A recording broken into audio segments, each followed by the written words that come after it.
All right, so here's this climber, right? I'm just going to draw a little box or something like that, right? And they're falling, and in this picture, they're going 9.4 meters per second. I guess they're going -9 because they're falling, right? And then they are stopped in a distance of 5.3 meters, hopefully by like a friction device or something like that. Probably it's just the rope, but I'm just going to pretend like this is a uniform force. So it goes down 5.3 meters, right? Okay, and then we want to figure out the tension in the rope if the acceleration is uniform, right? Okay, so I think we've got to figure out let's figure out the acceleration first, okay? So this is going to be x, vi, vf, a, and t. The final velocity is 0. Initial velocity is -9.4. Displacement is we actually go down 5.3 meters, slowing down, okay? And I'm going to use no t to find this, okay? So let's see. Vf squared is vi squared plus 2ax. So 0 is equal to -9.4 squared. This will be a positive number, right? Plus 2 times a times -5.3.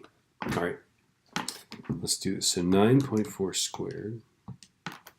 Now I put it, it's 88.36. So I go -88.36 is equal to 2 times a times -5.3. So now I'm going to divide this -88 by 2 and by -5.3. So divided by 2 divided by -5.3. And I get that the acceleration is positive 8.3358 newtons. Now this is, you're like, gee, they're moving down. How can they be accelerating upward? If you're moving down and you accelerate down, you go faster and faster. But this person stopped going down. If you stop going down, you're accelerating up. Okay. So now let's draw a picture of this person. That's what they look like. Right? And there's a force of gravity acting on them, and then there's the tension in the rope acting up, right? Okay. And the force of gravity is going to be 62 times 9.8, right? That's just, there it is. So 62 times 9.8 is 607.6, and that's going to be down, right? 607.6. The force up is what we're trying to find, right? So that's our variable. And then here we've got our acceleration. So I think we're set. Let's go for it. Okay. Let's go force minus 607.6 is equal to 62, that's their mass, right, times positive 8.3358. Okay.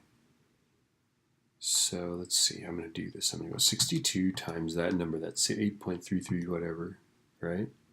And then I'm going to go plus 607.6.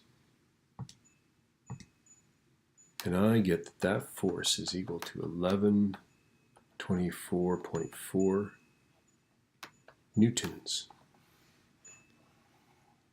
Okay. Notice it's a bigger force than their weight. Notice that if you stop going down, that's a positive acceleration. Okay. Yeah.